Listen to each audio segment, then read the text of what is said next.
Hello, everyone, and welcome to Gen AI Con Marketing.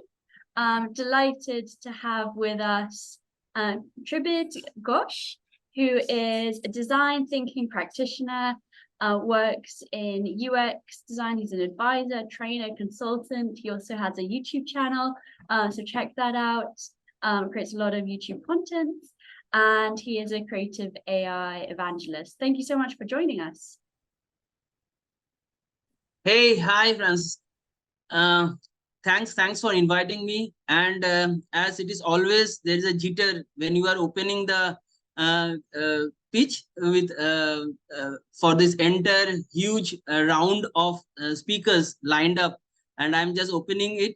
I feel a little bit of jitter, but at the same time, absolutely happy and thrilled to represent India and Fluorescent at the same time in this wonderful space. And I would really like to share a lot of insight because in this particular space, many of us only know generative AI as Midjourney, all other, say, Musavir or Leonardo and all these things. And ChatGPT is the most common used terms that we see in most of the places. But it is beyond that, much beyond that. Okay, so that is what is extremely important to understand for most of us. Thus, marketing had always been there. Generative AI is much more new. So if we are just using our time, effort, and money in creating certain things which will not benefit our end users, it will not help in the long run. That has to be extremely important.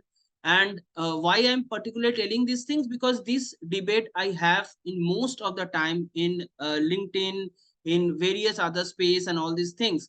So again, Deepak is the CMO of Technova, and he's also my client and one of the stalwarts in his own space.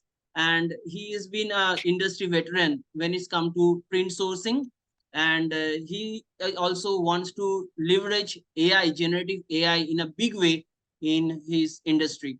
So thanks, Deepak, for joining us over here. Let me My share pleasure. my screen. Yeah, hi. Hi. Hi. So yeah, I will straight away go to my presentation. Let me know if you can see the presentation. It is a very simple 29 slide, exactly, not even a 30 slide presentation, 29 slides presentation. And I will talk in detail that where exactly we can put generative AI in marketing. Okay. So here we start. So a little bit of myself, which Frankie has already shared. I am the founder and CEO of Fluorescent, and I run a AI-enabled mixed media creative studio in Mumbai, India. Okay. So yeah, to start with, as we all know that this is a very famous dialogue that Mark Reed has recently told, that AI explosion will only lead to more innovation in advertising and marketing. And you know what Mark is doing in the in the WPP world, and what the latest happenings that are in the AI space, which have actually shook the entire world. So they are doing a lot of stuff. I had been following his interviews. They're doing a lot of stuff absolutely based on AI. Okay, so they during the pandemic, they were supposed to go to South Africa to shoot for an ad. And because of lots of restrictions, lot of rules and regulations and all this, and they chucked the entire idea and did the entire shoot based on AI in their own home studio. So that is enough to say what WPP is thinking about this entire stuff. Okay, so with that notion, let us go ahead and understand what exactly is generative AI. Many people are using this term generative AI, creative AI, and all these things. But what exactly is generative AI? I don't want to go in the mumbo jumbo of the definitions and all these things, but I think generative AI refers to, simply put, the deep learning models that can generate high quality text, images, and other content like videos, sound, like all the multimodal content. We call it multimodal content. And if you know, when I'm speaking right now, Google has already enhanced its bird in multimodal content already, based on the data that they are trained on. Okay. So to understand generative AI, it is basically of two parts. Okay. One, the GANs, not the GANs, the knowledge. It is the GANs and the RNNs. So what is GANs? What is GANs? GANs are generative adversarial networks that contain a generator and a discriminator and are used to generate images. This is purely used for generating all sorts of images. On the other hand, when there is recurrent neural networks or RNN that is used to create sequential stuffs like a sound wave or a sound stream, a text-based content, music, or voiceover. Okay, so it is very basic to understand that certain terms, most of the times people use jargons and move away, but they don't understand what is GANs and RNNs. People, most of the mainstream guys might not know. So it is extremely important to make them understand that jargons really don't help. And if you don't understand what each of the jargons stand for and the deep insight of the entire things, then you will not use it also. You will not bother to use it also. So what has been the traditional role of AI in marketing so far? Yeah, one, data analysis and predictions. It has always been doing that thing. Customer segmentations and automating repeated stuff. So the automating repeated stuffs had been there for quite some time, and people are continuously doing a lot of repeated stuff with RPAs and all these things. That has been there for the birth of AI in that way. So these are the three things that people are already doing, had been already doing. So how a marketing process looks like? I will first explain that what marketing process looks like and when generative AI can come and into it and help the entire process. So basically, if you think the marketing process is two parts, basically creation and delivery. The creation is again broadly classified in conceptualize, create, and combine. By the way, Frankie has already created a fantastic chart, a flow map of the entire marketing funnel process where generative AI can put their insights into. I'm not covering that because the paper is already there. She has put in a lot of effort to create that. I will make things more and more easier for you, for every layman to understand that where actually we can contribute with generative AI. Okay, generative AI is not in many forums. I ruffle a lot of feathers by telling that generative AI is not about creating robots. Generative AI is not about creating somebody else's artwork style. Generative AI will only work and it will generate jobs for people only and only when you can make it workable for your end user, for your clients. Every client asks me all the time, what is there for me in generative? Why should I use generative AI? So you have to understand that there is other part of generative AI where you can actually use generative AI to enhance your marketing timeline, your marketing processes. Okay. So the first one is conceptualize, then create, then combine. The combine process is extremely important because not all generative AI platform will give you the ready-made stuff. So you have to give a combination of using Adobe Firefly, using generative fill, using generative expand. You have to combine a lot of stuff. You have to combine text and image. You have to combine video and image and all these things together. And then after you have combined the entire stuff, now you have to automate.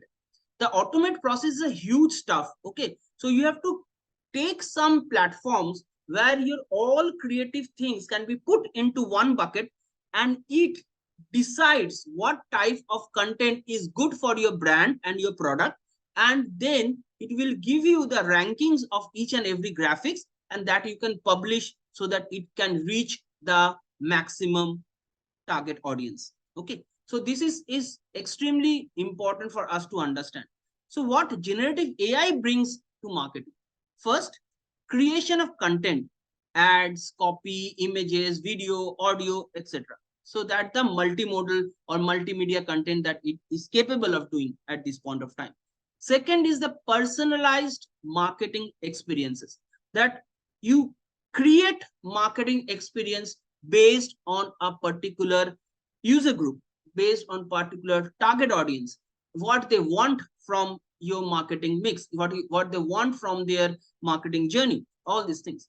And then predictive strategies beyond traditional model, because they have now the historical data with them.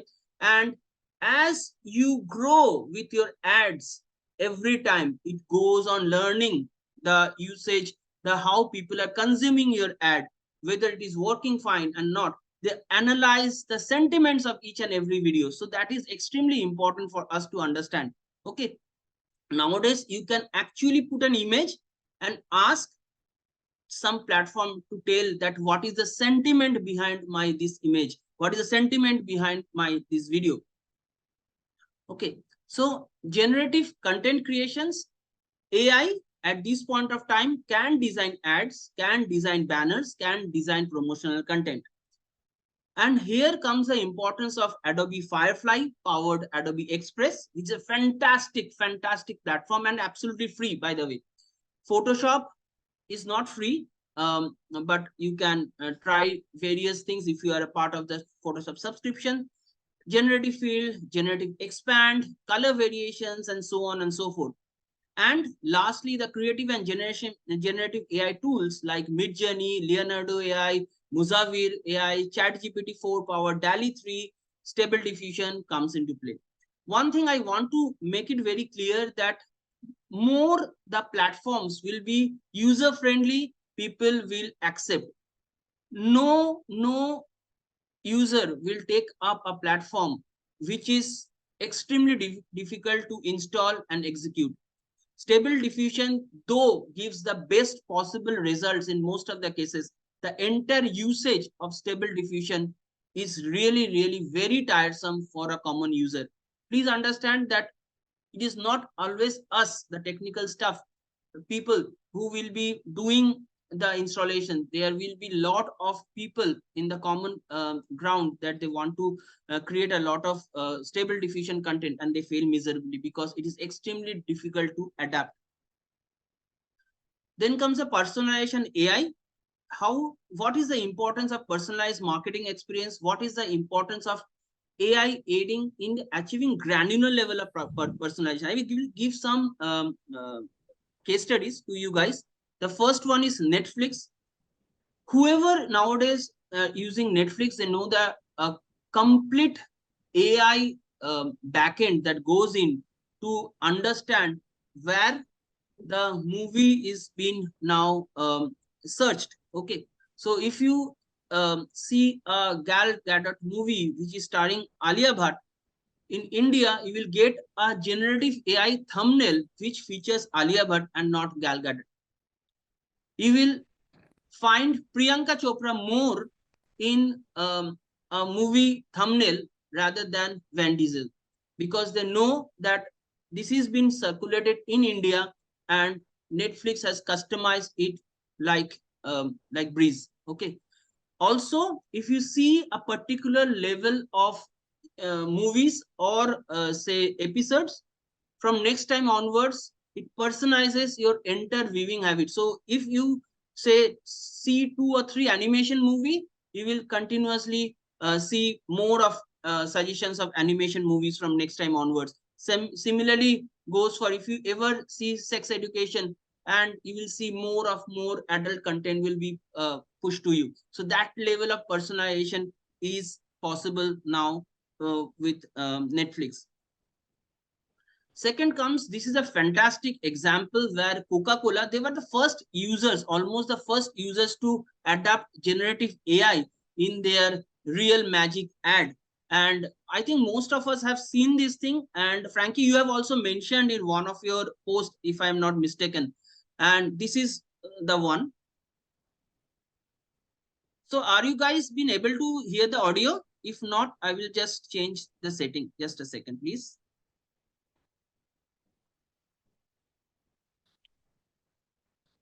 Yeah.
So you saw it's how brilliantly they have actually used the video footage as well as the AI intermittent transitions, and they have created this wonderful ad for themselves. IKEA has also done a fantastic stuff recently. They have taken their 1990s models, all the old furniture models, and they have infused AI in them and tried to visualize them as the new age furnitures. This is a fantastic case studies that you can also find in Google. You can Google it and you can see it. And I will not bore you with lot of mumbo jumbo things. I will just showcase you some of the ideas. You can take it in the later on. Can generative AI help in a marketing funnel journey? Yes. Every step of a marketing journey, there you have a generative AI tool for you. You can use it for every specific work that you do in the marketing funnel journey. But right now, I will talk about the marketing journey. In that way, I will not deep down in the funneling system because it is very specific. And as I told, Frankie has already written a fantastic case study about that. You must read it, and it is a very, very nicely done stuff. So first part that I have told you, the conceptualize or the big idea phase where you can create the big idea. There's a first step of your marketing journey. For ideation and conceptualization, apart from ChatGPT 4, where most of the people are using it, I use some tools like ideator.dev, which is again based on ChatGPT 4, but it is much more ahead than that. So it actually gives you a big idea based on. See, at one point of time, we used to spend. We had been given the task when I was working for ad agency. We were given the task 30 minutes. Think of a big idea. Okay, and we used to rack our brain. There was no starting point. We didn't know what to start. What is the talking point? We didn't never used to know that how we can actually think that fast. But now you know that you can have a starting point and then you can elaborate on that big idea. So it gives you an not only one idea, it gives you 4 or 5 ideas, and it also gives you some level of ranking, thinking that which might work more for your type of clients. Now you can decide, okay, no, the GPT must have given a different ranking, not understanding my specific customer base.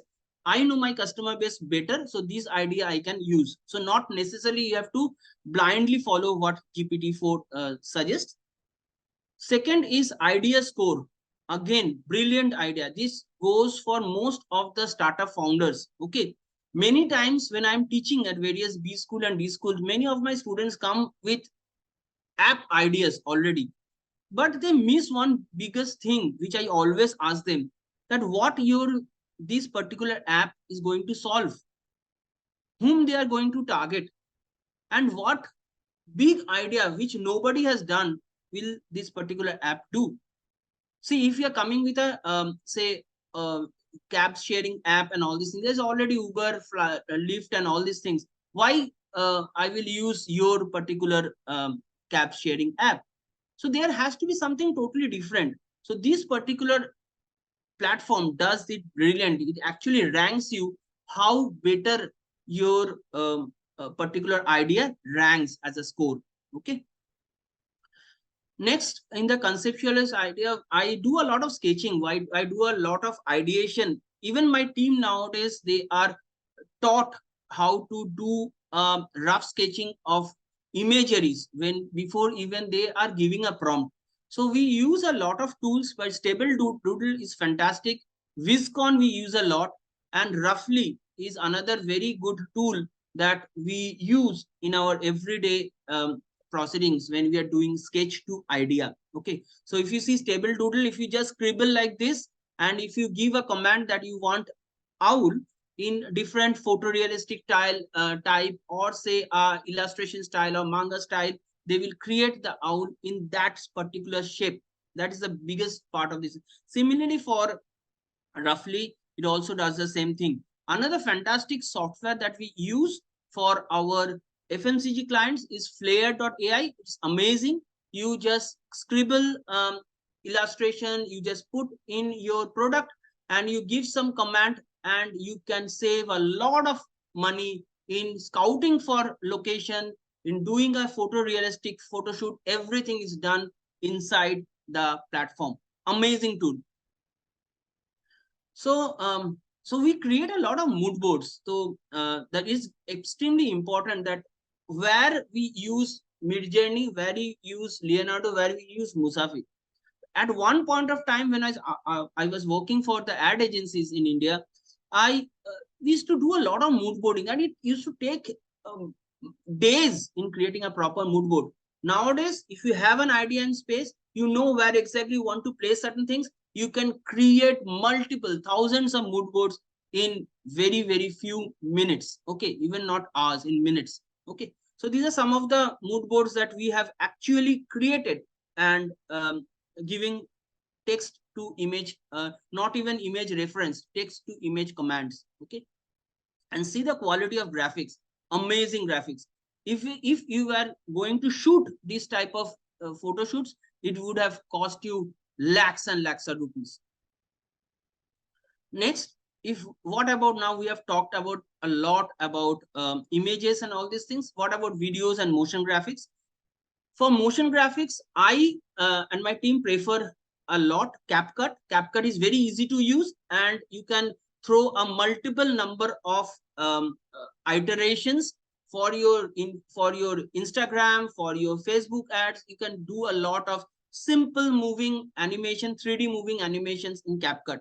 But when we really want very sophisticated editing, the two tools that we rely upon is Adobe Premiere and After Effects. There is no move away from that particular platform. And now they have introduced text-based editing, which is amazing. So when we are talking in this speed, or sometimes we are shooting without any script in hand, we tend to do a lot of hum and all these things. Nowadays, you can actually create the entire transcript of your video, select all the ums and hums and say delete, and all the ums and hums throughout the videos will be deleted within seconds. So that is a huge addition to stuffs. Also, you can chunk, cut and paste, move things as per your transcript, and you can edit the videos. This is huge addition for all the video editors out there. I also use Runway ML Gen 2, Kyber, Moon Valley, Pika Labs, Laia A. You talk about all the video editing tools we have done to date, all of them.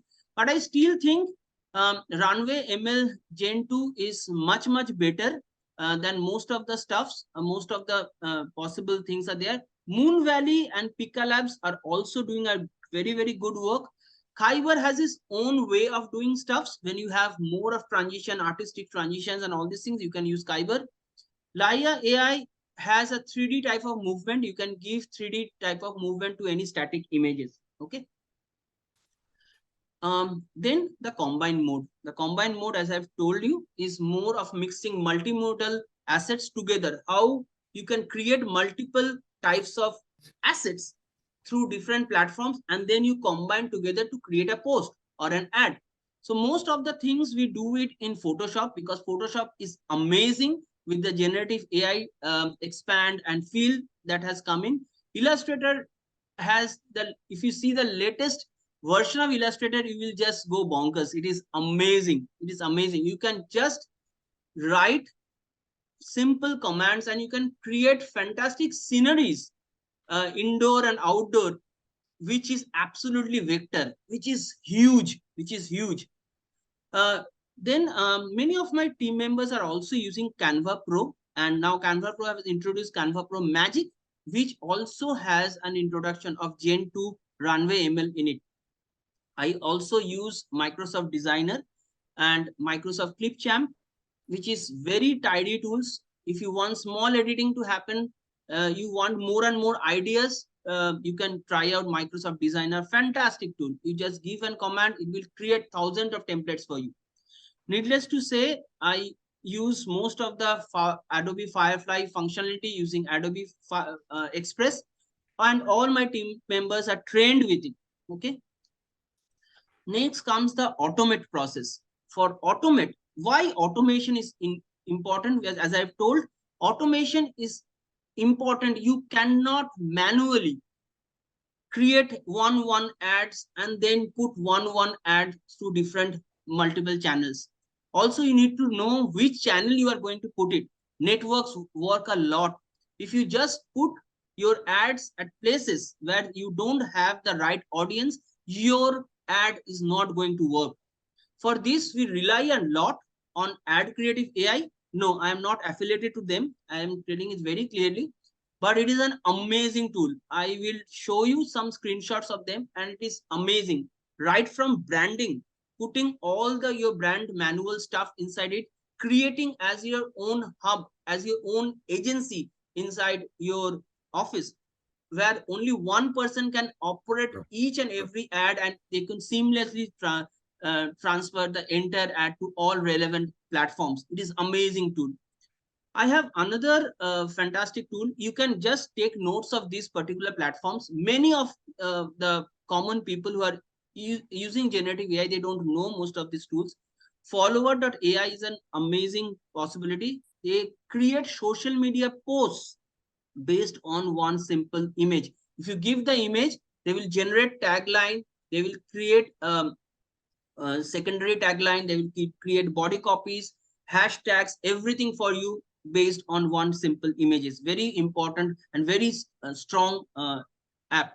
Then comes SocoCal. SocoCal is again a very nice platform which makes you more planned. You can create calendars, plan your creative deliveries, and all these things, and how to deploy. It's very nice and important. This marketer's boon, I can say.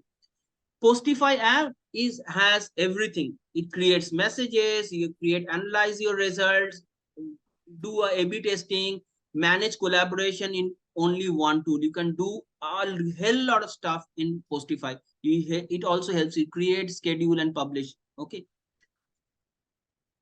So now that you have produced some stunning creatives, what about the sentiment analysis? Extremely important. If you don't do a sentiment analysis of your image, you might have created an image thinking of something, say thinking of this particular imagery will give a very positive vibe to my end user. But then suddenly you see people are not reacting to your ad. Why? Then you start scratching your head because the sentiment was already wrong. So this particular platform, which is called Imentiv AI, please note it down. It's amazing platform. You can create any video and plug it to Imentiv AI and check what is the sentiment of that particular thing. So in this particular video, it actually analyzes that how much percentage of happiness is there, how much is neutral, how much is angry, how much is sad, all these things. Throughout the video, it will analyze based on people's facial expressions and gestures, combination of both. Okay. And even in certain places, I've seen that based on the environment where these people are put into. Okay. It is extremely strong platform. Again, you can do a lot of sentiment analysis on static images. If you upload some images, it will give you, see, if you see these images, it actually told that it is this particular person is surprised, happy, neutral, and the person, since he's closing, is having his face palm over there, he's telling sad. So all these things you can actually create and analyze. So as I've told, we have to be very extra careful about our product reels, about our videos, what type of sentiment or what type of emotion those particular videos are evoking. If you are taking utmost care in delivering those things, you will never go wrong. You will never be in the wrong foot. Okay. So move beyond the good looking graphics. Concentrate on the metrics. Are they really delivering? Are you using AI to measure their effectiveness? So as I was telling, this is a particular scene of how adcreative.ai work. So you give them some keywords. So at the first levels, you can give them the entire brand guidelines, your logo, your tagline, your description of what your brand does, or what this particular campaign intend to achieve, all these things you give their basic imagery, and within seconds, and I believe me, within seconds they give you hundreds, not even tens, in hundreds they will give different imageries for you of all image size and orientations. Not only that, it also give you the ranking of that particular ad, that if you are taking these things, this will be 98 out of 100, this will be 95 out of 100, everything, the headlines, the sub headlines, the body copy, the call to actions, everything they will create, and you are just needed to connect to your ad accounts and press one button. At the same time, immediately all the ads will be delivered in the right place. Isn't it amazing? Because in today's world, time is everything. Why a particular person will move out from normal traditional designs and go to a AI generated platform? This simple. It is about speed. And if you can measure each and every output, every outcome of your campaign, why not? Otherwise, you will all leave it to the gray area, that whether it will work, it will not work, I don't know.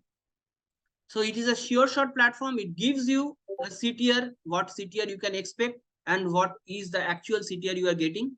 Everything you will, and all the suggestions that they will give you. Okay, so yeah, that's all from me. Using generative AI is not just Midjourney, Leonardo, Dalle 3, ChatGPT, Musavir, or Runway ML. It's all a different ball game altogether. If you're using it for marketing, think of your client. Why they will come, they will shift to generative AI. And by the way, I don't know how many of you guys know about these things. We have just bagged one of the biggest, they don't call them FMCG brand, one of the biggest hair care and skincare brand of US, and they are bold enough, they understood the possibility. I've shown them a lot of uh, uh, outputs and results, and they were literally blown over that what exactly the brand can bring in. Okay, so I think with that note, I will end my talk over here. You're open to ask me any question if you feel like. I don't think I have bored you guys that much. These are my credentials. If you want to follow me, these are my platforms. I am very active, mostly in LinkedIn, YouTube, and Instagram. I'm quite active, and that's all from my end. Perfect. Thank you so Thank much. you. Over to you. That was a really interesting conversation and presentation. So my question is around your slide, which was all about sentiment analysis.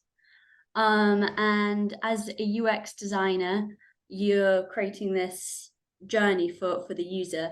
So does that sentiment have to be happy all the way through?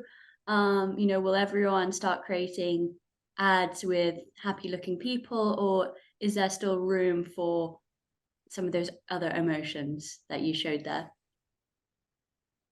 So see, Frankie, the thing is that it is not only about creating happy looking faces.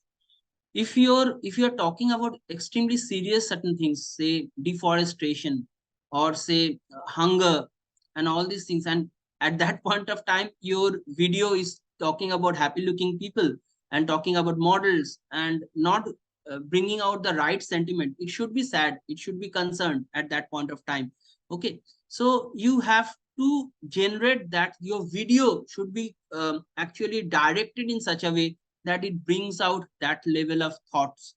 Okay, and you have rightly spoken about this thing, Frankie, about the UX thing. It is all about the user experience. Okay, whether we are creating a website, whether we are creating an ad, whether we are creating just a funny reel, we have to understand end user sentiment. Okay, and should not go in the wrong directions, because then your client's money is at stake.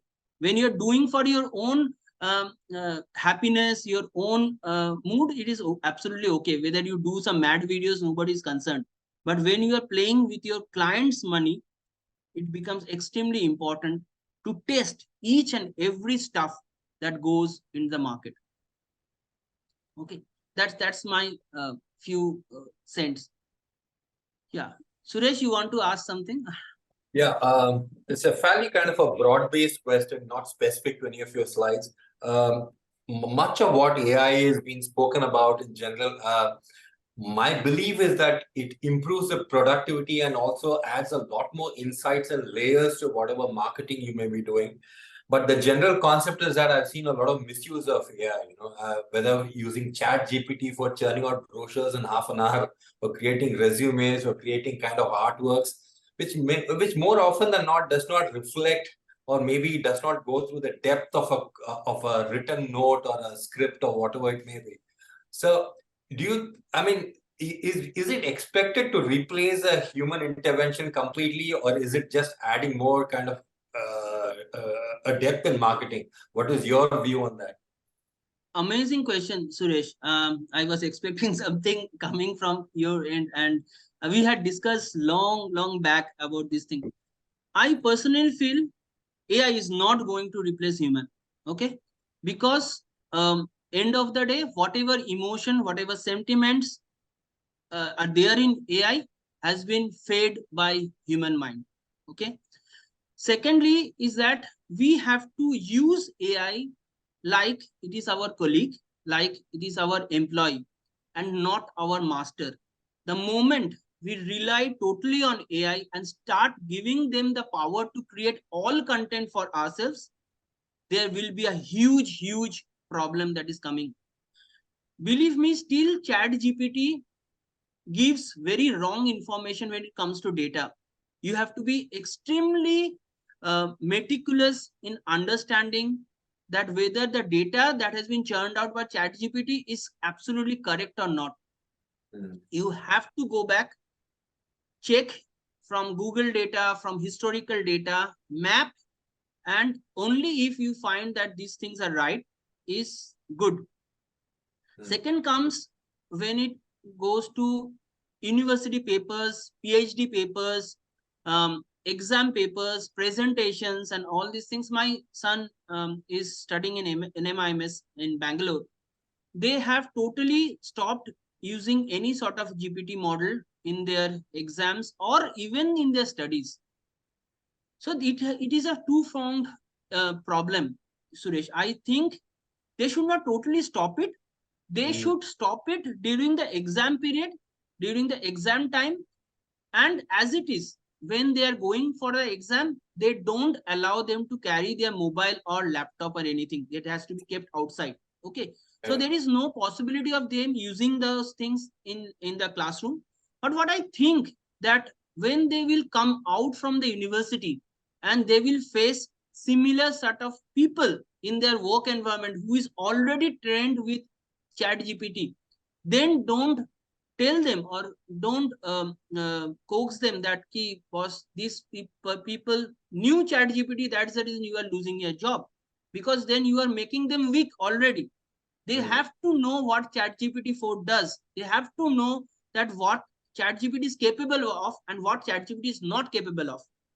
Only at that point of time they will know whether to use it or whether not to use it. Yeah, I agree. Fantastic. So I have another question, which is along the same sort of line of thinking in terms of what is going to change here, what is going to be replaced, what new business models will emerge. So if we take a royalty-free stock photo site like Getty Images, a lot of people use those images for ads. Photographers rely on making royalties through that system. Do you think that something like Getty Images will survive in this world of AI when anyone can create an AI image? And do you think that they will have to stay sort of non-AI, or do you think that they will start to actually train their own, create their own version of a Midjourney? with all You of have the already images that they answered have. your question. You have already answered your question, Frankie. To be very honest, Shutterstock has already have their own engine. Adobe stocks, you know, they have their own engine nowadays, which has been Adobe Firefly has been fed with Adobe stock images, and they have also paid those artists and photographers with whom they have actually trained their engines. Okay. Similarly, Getty Images and all these people have to evolve, because in today's world, nobody wants to have images which looks like staged and composed. People want more simplistic, casual, candid images. People want to create their own environment rather than relying on a particular set, on a particular angle of shot. Okay. Many times, many of the companies, they don't like anything other than candid images. And many times you will not find that type of candid images on a particular industry. So you create. Okay. So what I do as uh, as a practice, maybe many of my colleagues, many of my fellow AI practitioners might not agree to it.